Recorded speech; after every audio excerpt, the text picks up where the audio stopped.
mar, el mar, la mar, solo la mar. ¿Por qué me trajiste, Padre, a la ciudad? ¿Por qué me desenterraste del mar? En sueños, la marejada me tira del corazón.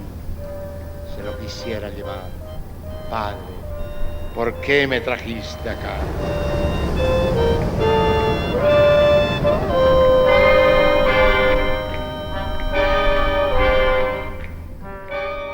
Rafael Alberti recordaba cuando tenía tan solo 8 años y vio sobre el cielo de su infancia en la bahía de Cádiz al cometa Halley. Y volvió a verlo de nuevo en 1986. 2 veces en una vida. Nacido en el puerto de Santa María, Cádiz, a 16 de diciembre de 1902, encontró la muerte allí mismo, a 28 de octubre de 1999. Marcado por el cometa, por los viajes, por sus retornos.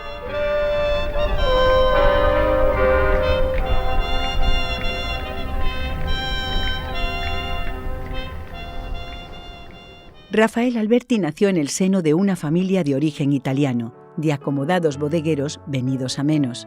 Su padre, Vicente Alberti, trabajaba como exportador de vinos de Osborne y viajaba a menudo.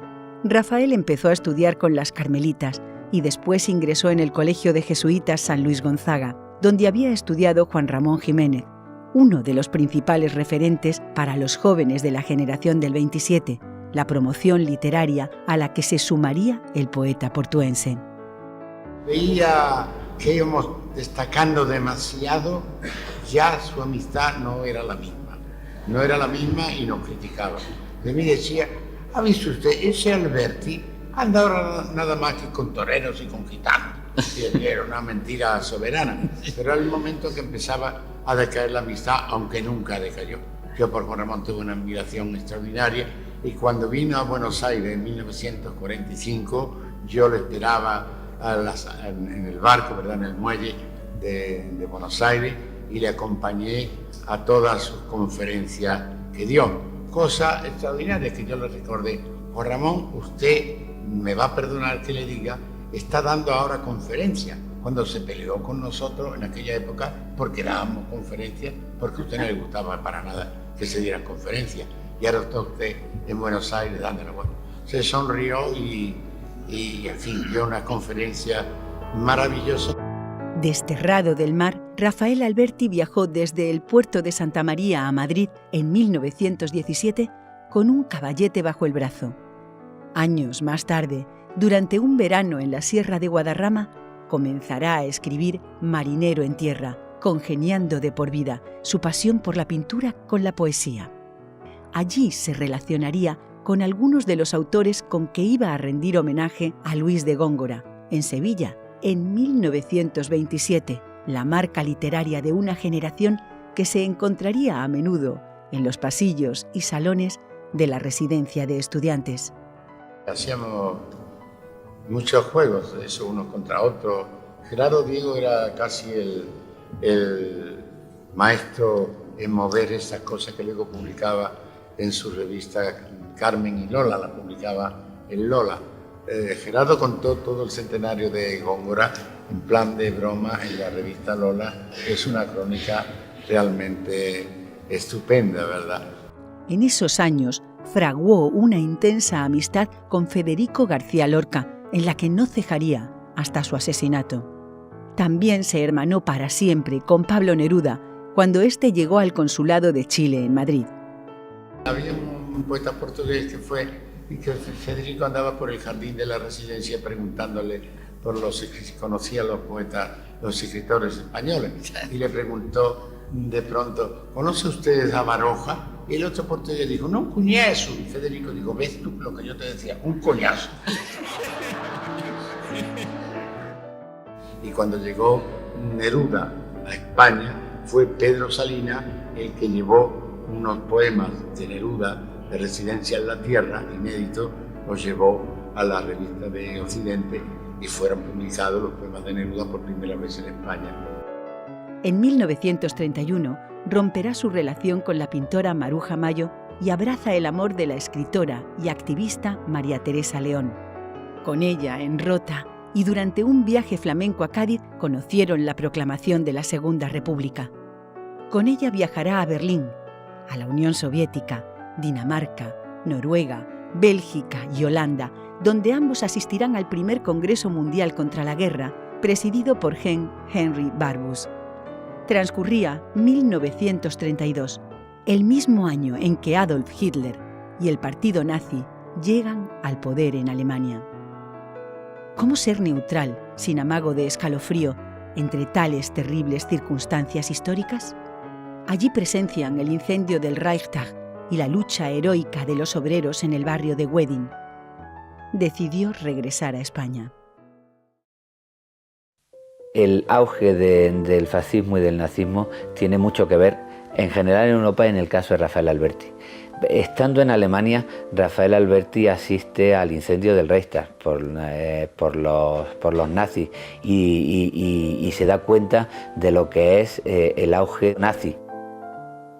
Y él allí descubre que los que de manera más coherente se están dando cuenta de lo que pasa y están organizándose para enfrentarse a los movimientos totalitarios son los comunistas. Años de esperanza, de agitación y de incertidumbre. Tras la Revolución de Octubre de 1934, no pueden regresar a España desde Roma, donde han permanecido durante cierto tiempo como huéspedes de Valle-Inclán en la Academia Española de Pintura. Su destino pasaría por Estados Unidos y por Cuba. En su puerto de Santa María, mi padre también olía el olor a Cuba. El olor a Cuba era el de los habanos. Y estos habanos eran los que formaban sus tíos, sus innumerables tíos, sus familiares, hombres, e impregnaba los salones y las tertulias en el puerto de Santa María. Cuando estoy en Cádiz yo me acuerdo muchísimo de La Habana, como me acuerdo ahora que estoy acá. Así que yo soy una especie de habanero gaditano, ¿verdad? Cádiz se adormecía entre fandangos y habaneras, y un lorito al piano quería ser de tenor. Dime dónde está la flor que el hombre tanto venera. Mi tío Antonio volvía con aire de insurrecto. La cabaña y el príncipe sonaban por los patios del puerto. Ya no brilla la perla azul del mar de las Antillas. Ya se apagó, se nos ha muerto. Durante aquel primer viaje a América, ofrece conferencias y recitales en socorro de las víctimas de la represión que siguió a las revueltas de Asturias. Visita Nueva York y conoce en La Habana a Nicolás Guillén y a Juan Marinelo, entonces en prisión. Estaba en la cárcel Marinelo, estaba en la cárcel Pedroso, estaba en el Castillo del Príncipe, la cabaña, una serie de amigos, ¿verdad? Entonces no se podía casi hacer nada. Yo fui a dar unas conferencias sobre la PDVSA, la central de PDVSA. Fui de una manera muy silenciosa porque yo ya políticamente era conocido, no tanto como ahora, y no era una Cuba precisamente como para exteriorizarse mucho. El poeta Rafael Alberti y su esposa, y que el partido me había designado a mí y a otro compañero para que estuviéramos, que lo atendiéramos en su contacto con el partido. Y en realidad yo pensé que sería un intelectual como a veces se pinta de intelectual, un poco pretencioso y despectivo, ¿no? Pero no, me topé tanto en Rafael como en María Teresa, a dos personas encantadoras, ¿no? y muy naturales en su trato, de manera que inmediatamente pues nos entendimos. Y una de las primeras cosas que quiso fue tener una entrevista con intelectuales de izquierda, con intelectuales revolucionarios. Dio muchos paseos con nosotros por La Habana y le encantaba. Él decía que La Habana vieja le recordaba mucho a Cádiz, que se sentía en Cádiz. Que realmente Rafael, cuando viaja a La Habana en 1935, el partido le organiza un encuentro con los intelectuales cercanos al partido, y en ese encuentro a ese encuentro no es invitado Nicolás Guillén. Y Rafael, en medio de la reunión, pregunta por él, dice que lo quiere conocer. Y bueno, se produce ahí una situación un poquito engorrosa, ¿no? No estaba Guillén entre los invitados, pero bueno, le dicen a Rafael que por supuesto que lo va a conocer, y es Ángel Ogier quien se encarga de localizar a mi abuelo y ponerlos en contacto, presentarlos a Rafael. Nos encontramos en el Hotel de Saratoga, que es donde estaban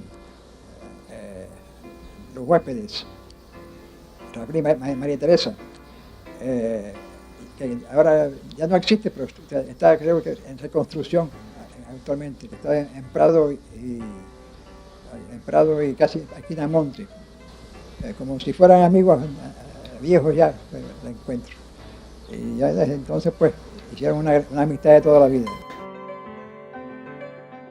Nicolás me regaló un jamón. Cosa estupenda porque los poetas, la gente no crea que los poetas vivimos del aire, cosa idiota. Los poetas comemos y comemos bien, los poetas del año del siglo XX, ¿verdad? Este chancho en jamón, casi ternera, anca del comunal a verte vino y a darte tu romántico tocino, gloria de frigorífico y salmuera. Quiera Dios, quiera Dios, quiera Dios. Quiera Dios, Rafael, que no nos falte el vino, pues para lubricar el intestino, cuando hay jamón, el vino es de primera. Hay vino, Nicolás, y por si fuera poco para esta nalga de porcino, con un champaña que del cielo vino, hay los huevos que el chancho no tuviera, y con los huevos lo que más quisiera, tan buen jamón de tan carnal cochino, las papas fritas, un manjar divino, que a los huevos se le vienen de primera. Hay mucho más que el diente agudo y fino, que hincarlo ansiosamente en el espera, con huevo y papa, con champaña y vino. Mas si tal cosa al fin no sucediera, no tendría, cual dijo un bate chino, la más mínima gracia puñetera. Alberto muy cercano, por el mar, por la luz, y también políticamente muy cercano a Cuba, como Federico. Federico es parte de nuestro ser también. Yo diría que su amor por Cuba, que es el amor de esa generación, Federico también dijo, si me pierdo, búsquenme en La Habana. Digo que el cañaveral sabe muy bien que el central muele con viento enemigo. Te lo dice un negro amigo, blanco, tú no ves que blanco va a 4 pies. Tú tan listo y no lo ves. Los yanquis vienen volando, urracas azucareras, urracas que hurraqueando, hasta nos están llevando el aire de las palmeras. Negro, da la mano al blanco, dala ya, dásela ya. Blanco, da la mano al negro, dala ya, dásela ya. Y al yanqui que viene y va, negro, dale ya, blanco, dale ya. Negro y blanco, dale ya, mano a mano contra el norteamericano. Negro, mano a mano, blanco, mano a mano. Negro y blanco, mano a mano, mano a mano, mano. Alberti volverá a Cuba en varias ocasiones.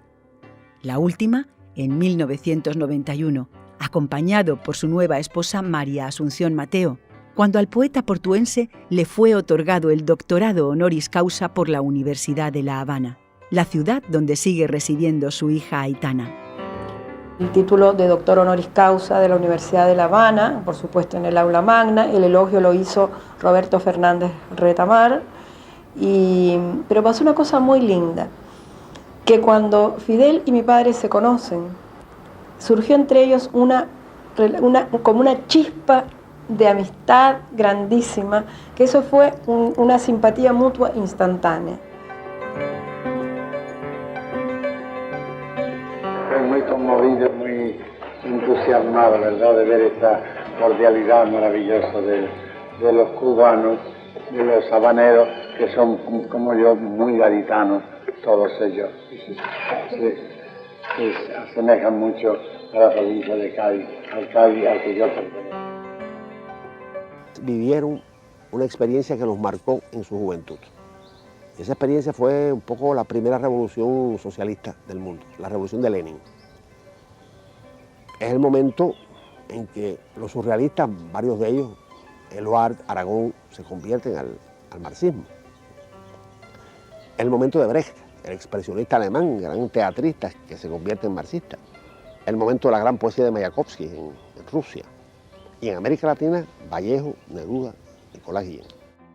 Me siento muy honrado de poseer la Orden José Martí, que luciré con orgullo entre las distinciones más preciadas que se me han concedido.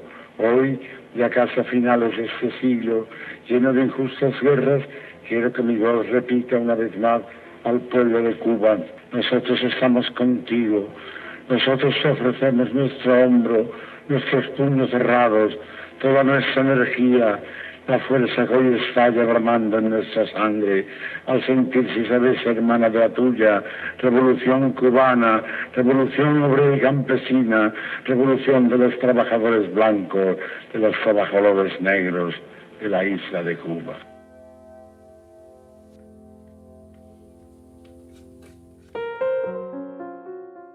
En México permanecería durante casi un año. Buena parte de los poemas que escribe durante ese periodo se encuentran recogidos en 13 bandas y 48 estrellas, que Alberti subtitula Poema del Mar Caribe.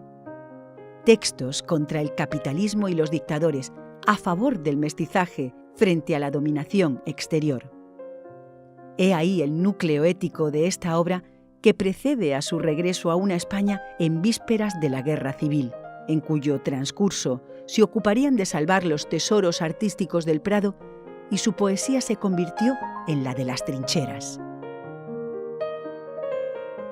Madrid está lejos, Madrid sabe defenderse con uñas, con pies, con codos, con empujones, con dientes, panza arriba, arisco, recto, duro, al pie del agua verde del Tajo, en Navalperal, en Sigüenza, en donde suenen balas y balas que busquen helar su sangre caliente.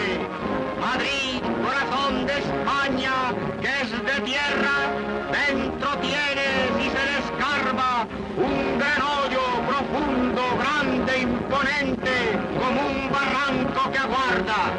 Solo en él cabe la muerte. Todavía en Madrid, escucho por radio en una noche de febrero La muerte en Collioure, de Antonio Machado. Todo había concluido. Escribe Rafael Alberti en referencia al año de 1939. En marzo de ese año, con María Teresa, viajan a Orán, en Argelia, desde donde embarcan hacia Marsella y continúan luego hacia París. Les aguardan 39 años de exilio, primero en Francia, donde encuentran trabajo en Radio París Mundial, gracias a Pablo Neruda, que ya había hecho posible su evacuación de España. Allí empieza a escribir Vida bilingüe de un refugiado español en Francia. Me despierto, París, es que vivo, es que muerto, es que definitivamente muerto. Mais non, c'est la police. Mais oui, monsieur, mais non. Es la Francia de Daladier, la de Monsieur Bonnet, la que recibe a Lequerica, la Francia de la liberté. Qué dolor allá lejos. Yo tenía un fusil, yo tenía por gloria un batallón de infantería, por casa una trinchera. Yo fui, yo era el principio del 5º regimiento. La inminente invasión nazi les obliga a huir de nuevo. Esta vez rumbo a Chile, de nuevo bajo la ayuda de Neruda. Sin embargo, el barco que les llevaba hizo escala en Buenos Aires y decidieron quedarse en Argentina.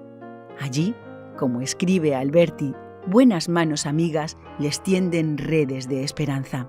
Llegamos con cédula consular chilena y como todos, también Rafael y María Teresa, todos veníamos con el auspicio de Pablo Neruda, que a pesar de que el gobierno chileno no era demasiado abierto a la migración, pero bueno, pesaba mucho Neruda en aquel momento. Llegaron luego en el Marsella, llegó Rafael y María Teresa. Y entonces ya sí, ya había habido una primera, ya habían venido otros 2 o 3 barcos con refugiados, no muchos tampoco, Aquí no vino mucha inmigración española. Cuando llegan son invitados porque naturalmente Rafael era muy conocido y aquí había una gente muy importante, muy Rodolfo Arauz Alfaro, su mujer, la rubia Rojas Paz. Había periodistas y escritores que seguían muy de cerca el movimiento de España. Y entonces lo ayudaron mucho, es decir, lo ayudaron en el sentido que lo invitaban, lo llevaron a Totoral. Mientras intentan regularizar su situación en Argentina, residen en la casa de Raúl Alfaro, en la villa de El Totoral, en la provincia argentina de Córdoba. Ese mismo lugar acogería más tarde a Pablo Neruda, y allí encontró la muerte Jorge Cafrune. Es fama que durante su estancia en la villa, Alberti concluyó su libro El clavel y la espada, así como De los álamos y los sauces, en homenaje a Antonio Machado. La casona todavía se encuentra situada en la calle Diógenes Moyano, el antiguo Camino Real.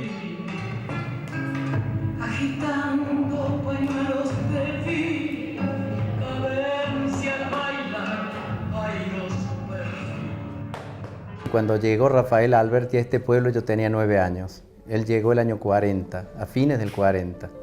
A la casa de Rodolfo Arauz Alfaro, quien era un gran amigo mío. Rafael viene Alberti a la casa de Rodolfo permanece 10 años, 8 años, hasta el año 48, desde el 40, pero no en forma continuada. Él viajaba a Buenos Aires seguido y viajaba a distintos lugares. No muy lejos de allí, también en la provincia de Córdoba, Rafael Alberti visitaría a otro ilustre paisano refugiado en Altagracia, Manuel de Falla.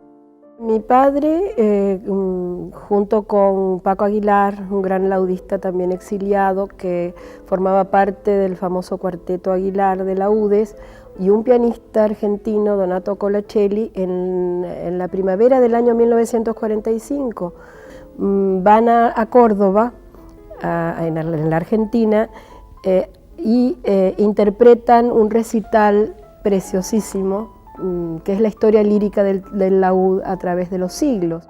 Don Manuel de Falla ya se encontraba achacoso, se decidió ir a la casa, a Los Espinillos, en la pequeña ciudad de Altagracia, que es muy bonita, a interpretarle el recital a él y a su hermana María del Carmen. Toda esta experiencia única de recitarle a Falla estos poemas que constituyen la invitación a un viaje sonoro fue algo inolvidable tanto para mi padre como para Paco Aguilar. En el principio fue el laúd, venía vagabundo y sonoro de viaje. Se equivocó la paloma, se equivocaba. Por ir al norte fue al sur, creyó que el trigo era agua, se equivocaba. Creyó que el mar era el cielo, que la noche la mañana, se equivocaba. Que las estrellas rocío, que la calor la nevada, se equivocaba. Que tu falda era tu blusa, que tu corazón su casa, se equivocaba. Ella se durmió en la orilla, tú en la cumbre de una rama.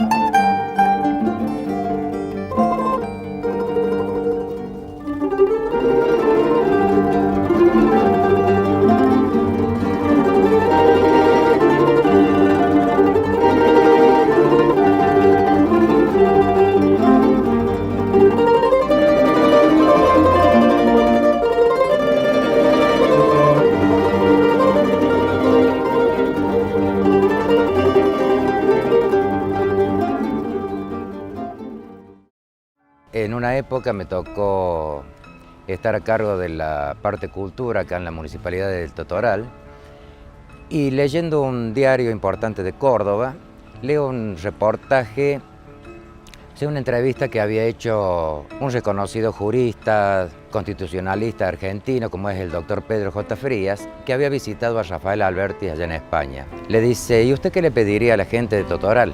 Y Alberti en el reportaje manifiesta, si Totoral quiere recordarme, que plante un árbol en mi memoria.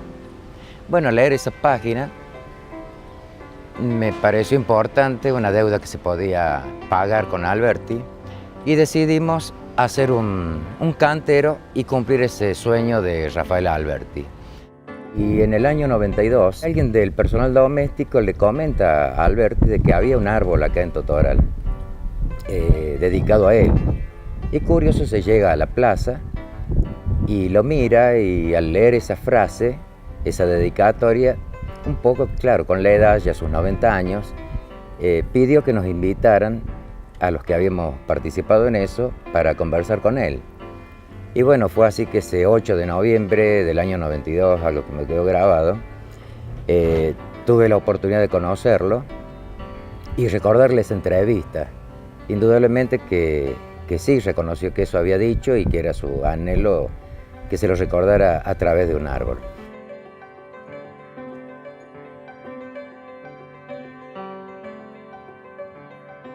Nosotros teníamos grandes amigos que fundamentalmente eran exiliados españoles, que nos visitaban, que nos reuníamos los fines de semana. Nosotros nunca tuvimos en Argentina grandes medios económicos, entonces era una vida realmente más bien modesta, bastante limitada en cuanto a ese tipo de bienes materiales, ¿no?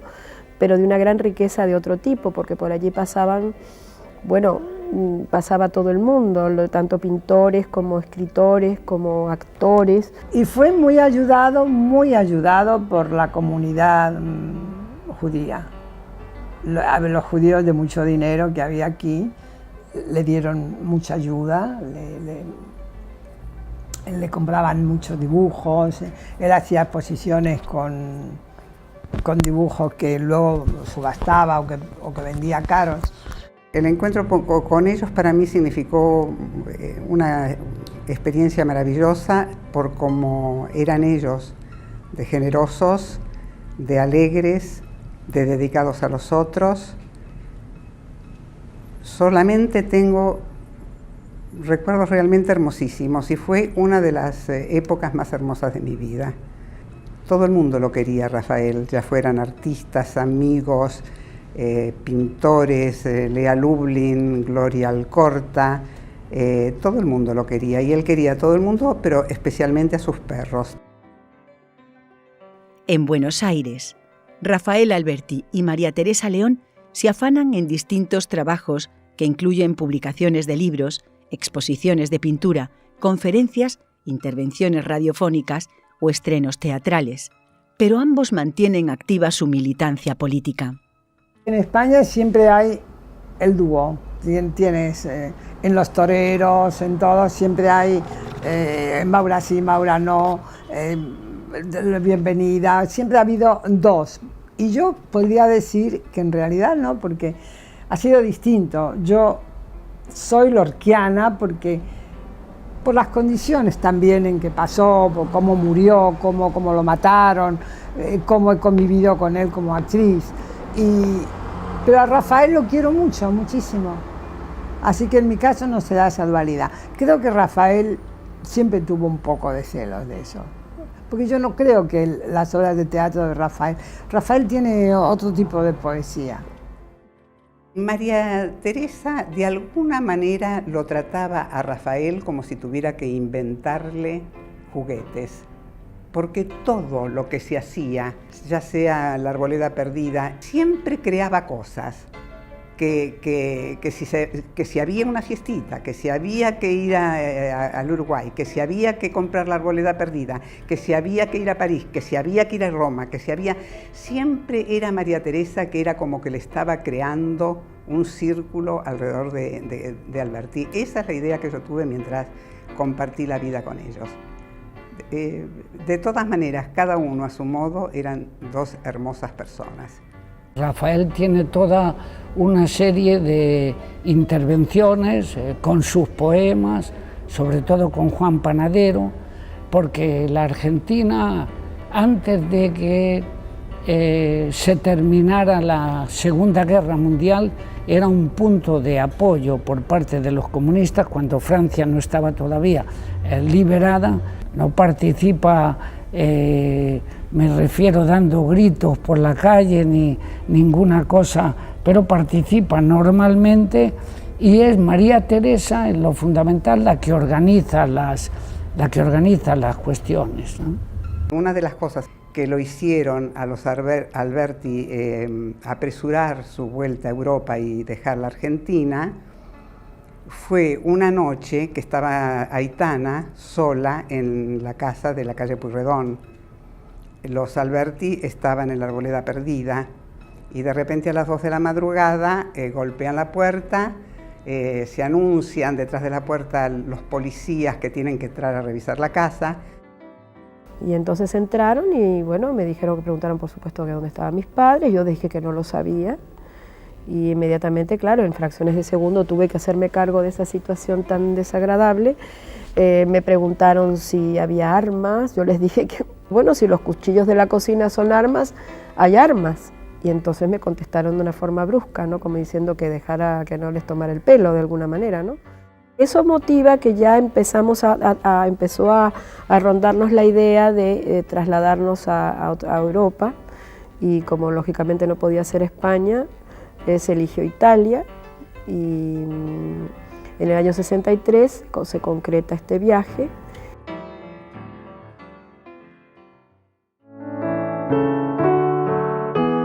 Rafael Alberti viajó de nuevo hasta allí, casi al final de su vida, a tiempo de reclamar justicia con las madres de la Plaza de Mayo, frente a los crímenes de la Junta Militar.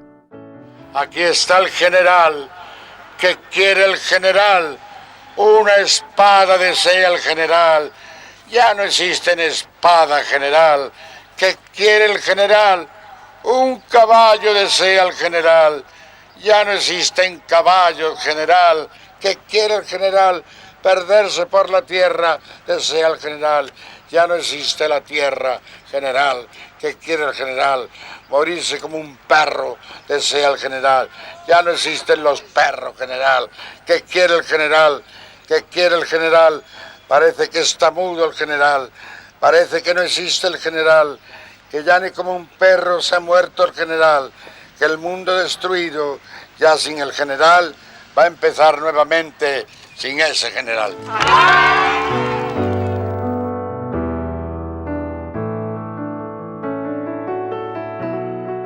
Nosotros en un principio teníamos que ir a vivir a Milán, porque en Milán estaba el editor Mondadori, Alberto Mondadori, que era hijo de Arnoldo Mondadori, que es el creador de esta editorial tan importante, y con Alberto se había hablado de una exclusiva de las obras de mi padre para ser publicadas en italiano, y pensamos que íbamos a vivir a Milán en un primer momento, pero luego estuvimos de paso por Roma, y ahí había un exiliado español, Pablo de la Fuente, y entonces nos dijo: qué absurdo ir a Milán, una ciudad tan fría, la neblina, los italianos del norte son como alemanes, bueno, el lugar ideal para vosotros es Roma.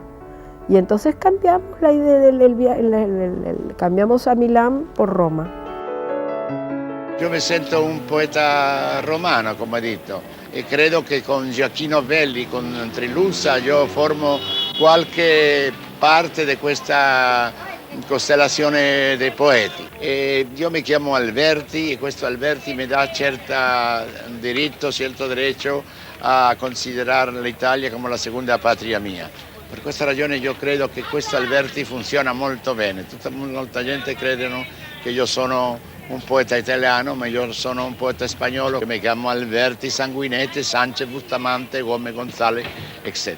E io amo soprattutto la Roma popolare. Hanno arrivati all'Italia tanti poeti, da Goethe, da Stendhal, che hanno cantato, hanno fatto l'elogio della Roma monumentale, della cupola di San Pietro, tutti i grandi monumenti, le fontane. Io no. Io ho fatto l'elogio di tutta la Roma piccola, la Roma delle pisciate, la Roma dei cani, la Roma dei gatti, la Roma dei mercati, e questo mi dà a me un diritto a considerarmi un poeta popolare. Io non sono un poeta molto coltivato qui in questa Italia, io mi sento anche come un cane, come una immondezza della strada, come un personaggio così piccolo dentro questa Roma meravigliosa. Comprate le buone polpette. Nessuno vuole le buone polpette di carne e di pesce? Ne ho anche di dolci, le buone polpette di pesce e di carne. Nessuno le vuole? Ne ho anche di dolci. Comprate le buone polpette. Roma para mí tiene el encanto de lo popular, tiene el encanto de su simpatía. En este mercado uno llega, habla con toda la gente, uno compra o no compra, así que me siento una persona verdaderamente romana, que creo que solo me faltaría tener un puesto aquí de verdura y de fruta y poderla pregonar cada día.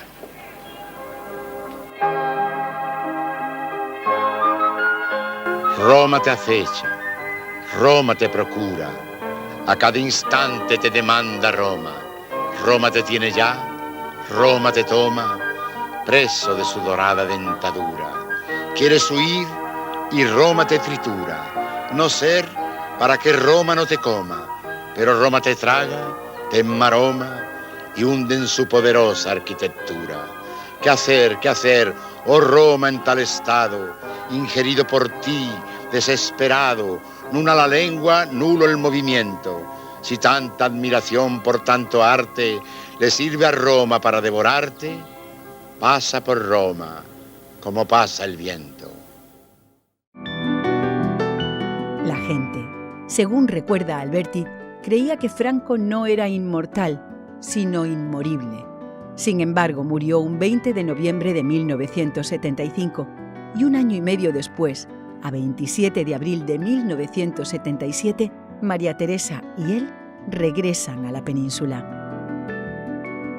Cuando María Teresa y Rafael volvieron a España, ella ya veía nublarse su memoria de la melancolía. Beatriz Amposta, amante de Rafael durante varios años, se quedó en aquella casa de Vía Garibaldi, donde aún conserva algunos poemas inéditos que le dedicase el poeta.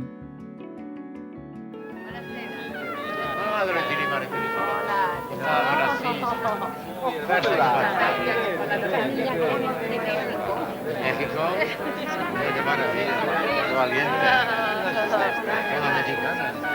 Yo tengo que ir a México. Tenía que haber ido este año y tengo que ir, no sé si. Rafael Alberti también retornó a Roma y la ciudad le nombró ciudadano honorario, aunque fue Marta Borcha, hija de su segunda esposa María Asunción Mateo, quien leería las palabras de gratitud que había escrito el poeta. Cuando he recibido la noticia de mi nombramiento como ciudadano de honor de Roma, mi casi centenario corazón se ha llenado de emoción y nostalgia. Es imposible olvidar los 15 años vividos en Roma, la calidez de su gente, ese incomparable barrio del Trastevere, entre cuyos vecinos me sentí un ciudadano más. Che scrive il mio nome sotto il ponte, quando me ne andrò da Roma, siquiera avessi di me. Toma y toma la llave de Roma, porque en Roma hay una calle, en la calle hay una casa, en la casa hay una alcoba, en la alcoba hay una cama, en la cama hay una dama enamorada que toma la llave, que deja la cama, que deja la alcoba, que deja la casa, que sale a la calle, que toma una espada, que corre en la noche matando al que pasa, que vuelve a su calle, que vuelve a su casa, que sube a su alcoba, que se entra en su cama, que esconde la llave, que esconde la espada, quedándose Roma sin gente que pasa, sin muerte y sin noche, sin llave y sin dama. Rafael Alberti y María Teresa regresan a España y él se presenta como primer candidato del Partido Comunista de España por la circunscripción de Cádiz, pero posteriormente renunciará a su escaño. Cuando volví a Cádiz en el año 77 y volví para ser diputado por esta provincia, pues realmente sentí una grandísima emoción y sobre todo el comprobar que el pueblo español, que el pueblo andaluz, que el pueblo gaditano es un pueblo maravilloso, que me acogió con una simpatía como si yo fuera un torero, que casi me quitaban la gorra, me llamaban de todas las clases de elogio, ¿verdad? Y salí diputado además. Después no seguí siendo diputado porque yo comprendí que yo era un verdadero poeta en la calle. María Teresa León fallece en 1988, pero la actividad de Alberti es incesante y sigue publicando poemas como los de Versos sueltos de cada día. Casado en segundas nupcias con María Asunción Mateo en el mes de julio de 1990, cuando el poeta cumplió 90 años, ella le describiría con las maletas siempre preparadas, como incansable viajero del mundo que es, con la curiosidad asomada a sus atentos e insaciables ojos que todavía le bailan brillantes tras las muchachas en flor, mucho antes de morir, en 1999, recibirá el Premio Cervantes y numerosos homenajes al tiempo que los reyes de España inaugurarán la fundación que lleva su nombre en el puerto de Santa María. Algunos se complacen en decirme: estás viejo, te duermes de pronto en cualquier parte, llevas raras camisas, cabellos y chaquetas estentorios. Pero yo le respondo como el viejo poeta Anacreonte lo hubiera hecho hoy. Sí, sí, pero mis cientos de viajes por el aire, mi presencia feliz, tenaz, arrebatada delante de mi pueblo, y voz viva con eco capaz de alzar el mar a cimas de oleaje, y las hermosas muchachas y los valientes jóvenes que me bailan en corro, y el siempre sostenido ciego amor más allá de la muerte. Me voy, escribió rebelde con causa, marcado por la tormenta, con los ojos llenos de los acontecimientos de un siglo de horrores, de enfrentamientos, de dolorosísimas separaciones, de hechos que habitan en mis bosques interiores y en los que, casi con 94 años, aún puedo caminar sin perderme entre su frondosidad. Pero no me quiero ir, no quiero morirme, sigo sin querer morirme. ¿Por qué tengo que morirme? Todavía me retienen muchas cosas, muchos atrayentes sabores que no quiero dejar de percibir. Las tierras de España, las grandes, las olas de ciertas llanuras. Galopa caballo cuatralbo, jinete del pueblo al sol y a la luna. A galopar hasta enterrarlos en el mar. A corazón resuenan las tierras de España, las herraduras. Galopa, jinete del pueblo, caballo cuatralbo, caballo de espuma. A galopar hasta enterrarlos en el mar. Nadie, que enfrente no hay nadie, que es nadie la muerte si va en tu montura. Galopa, caballo cuatralbo, jinete del pueblo, que la tierra es tuya. A galopar hasta enterrarlos en el mar.